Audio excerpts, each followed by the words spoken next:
روٹی روزی اللہ کے ہاتھ میں. تمہیں شیطان ڈراتا ہے اوے بچہ عالم بن جائے گا. کھائے گا کہاں سے؟ کھائے گا کہاں سے؟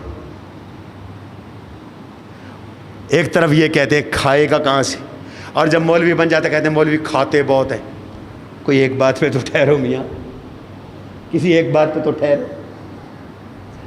الشیطان یعدکم الفقر، شیطان تمہیں فقر سے ڈراتا ہے. وَيَأْمُرُكُمْ بِالْفَحْشَاءِ، وہ تمہیں بے حیائیوں کا بخل کا حکم دیتا ہے. آج بے حیائی نہیں ہو رہی، جہالت کا دور ہے. لوگ جہالت کو علم کہتے ہیں. کتنی بدبختی اور بے حیائی کی بات ہے کہ یہ تقریر بچے سے کروائی جائے اور سننے والے سارے اش کر اٹھ کے داد دیں کہ دنیا میں 2 والدین خوش قسمت ہیں، ایک حضرت عبداللہ اور آمنہ کہ انہیں محمد الرسول اللہ صلی اللہ علیہ وسلم جیسا بیٹا ملا، دوسرا فلاں اور فلاں انہیں فلاں جیسا لیڈر ملا. ڈوب کے مر جاؤ. یہ تمہاری سیاست ہے؟ تم اللہ کے نبی کے برابر قرار دیتے ہو. اللہ تعالی ہمیں دین کے علم اور علماء کی محبت نصیب فرمائے.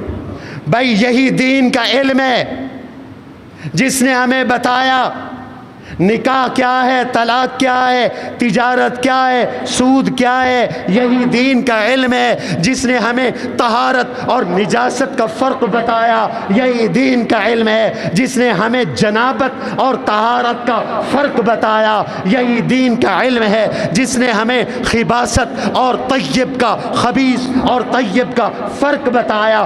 دین نے بتایا ذبح کرو، تکبیر پڑھ کے کرو، حلال ہے، خود مر گیا حرام ہے، بکری حلال ہے، خنزیر حرام ہے، شیر حرام ہے، درندہ حرام ہے.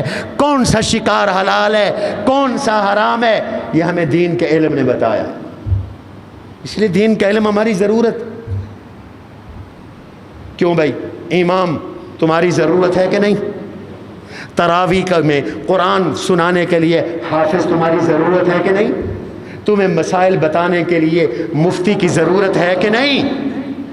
اگر یہ نہ رہے تو نہ عقیدہ رہے گا، نہ ایمان رہے گا، نہ عمل رہے گا. اس لیے مدرسے کی بھی ضرورت ہے، دین کی تعلیم کی بھی ضرورت ہے. خوف خدا کرو،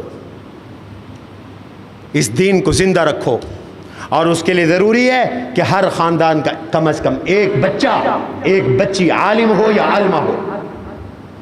میں الحمدللہ کتنی بچیوں کو جانتا ہوں، ان بچیوں کی وجہ سے پورے خاندان میں انقلاب آ گیا، دین آ گیا. دین آپ کے کاروبار نہیں چھڑواتا، آپ کا ذمہ دارہ نہیں چھڑواتا، آپ کا بزنس نہیں چھڑواتا. اس کو منظم کرتا ہے، اس کو پاک کرتا ہے، اس کو صاف کرتا ہے. رزاق اللہ ہے. کہتے ہیں جی بچے کو اسکول پڑھانا ہے، اسکول بھی مدرسوں میں پڑھاؤ. ہم پھر اسکول پڑھا رہے ہیں. اس سال پہلے ہماری آرٹس کے ساتھ میٹرک تھی، اس سال انشاءاللہ ہم سائنس کے ساتھ میٹرک شروع کر رہے ہیں. ہم میٹرک کروا رہے ہیں. سکولوں سے اچھی انگلش سپیکنگ سکھا رہے ہیں. بچے ہمارے انگلش بولتے ہیں، ہم عربی تکلم، عربی بولنا سکھا رہے ہیں. چھوٹے چھوٹے بچے الحمدللہ وہ آپ کو قرآن کا ترجمہ کر کے بتا سکتے ہیں. اتنا بہترین قرآن کے ایک ایک لفظ کے سارے صیغے اور ان کے معنی آپ کو کر کے بتائیں گے. چیلنج دوں گا، M Phil P H D جو مدرسوں میں نہیں پڑھے ان کے ساتھ بٹھا دو، ان سے اچھا قرآن کا ترجمہ تمہیں سنا دیں، سکھا دیں تو اپنا بچہ مدرسے میں داخل کر لینا. یہ ہمارا ایک سسٹم ہے، ایک نظام ہے.